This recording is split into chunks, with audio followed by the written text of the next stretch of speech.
அரசு ஊழியர்கள், ஆசிரியர்கள் வேலைநிறுத்த அறிவிப்பை கைவிட வேண்டும் என அமைச்சர் தங்கம் தென்னரசு கோரிக்கை விடுத்திருக்கிறார். இது தொடர்பான விவரங்களோடு இணைகிறார் சிறப்பு செய்தியாளர் தமிழரசி. தமிழரசி, என்னென்ன விஷயத்தை அமைச்சர் தங்கம் தென்னரசு குறிப்பிட்டிருக்கார்?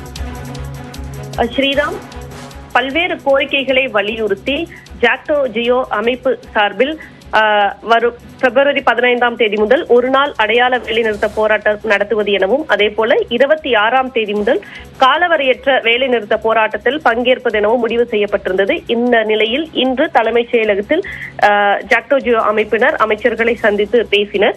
அதன் பிறகு தற்போது அமைச்சர் தங்கம் தென்னரசு அறிக்கை ஒன்றை வெளியிட்டிருக்கிறார். அதில் தமிழக அரசு சார்பில் அரசு ஊழியர்களுக்கு எந்தெந்த நலத்திட்டங்கள் செய்யப்பட்டு வருவதாகவும், அவர்களின் நலனுக்காக என்னென்ன பணிகள் மேற்கொள்ளப்பட்டு வருகிறது என்பது தொடர்பான விரிவான அறிக்கையை வெளியிட்டிருக்கிறார்.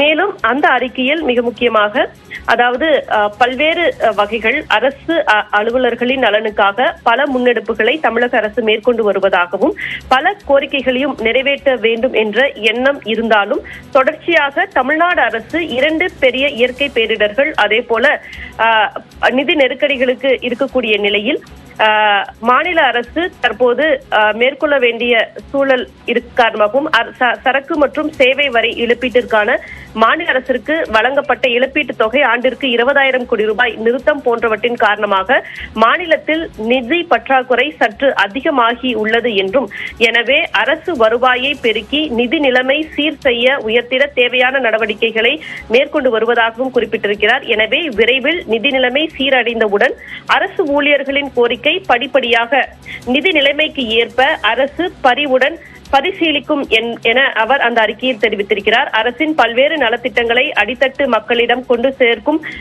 பணியை மேற்கொண்டு வரக்கூடிய அரசு ஊழியர்கள் ஒவ்வொருவரின் முக்கியத்துவத்தையும் இந்த அரசு உணர்ந்திருக்கிறது என்றும், எனவே இந்த சூழ்நிலையில் அரசு அலுவலர்கள், ஆசிரியர் சங்கங்கள் அறிவித்துள்ள இந்த வேலை நிறுத்த அறிவிப்பினை கைவிட்டு அரசுக்கு தொடர்ந்து ஒத்துழைப்பு அளிக்க வேண்டும் என்றும் அந்த அறிக்கையில் தங்கம் தென்னரசு கேட்டுக் கொண்டிருக்கிறார். ஸ்ரீராம், விரிவான விவரங்களை வழங்கியதற்கு நன்றி தமிழரசி.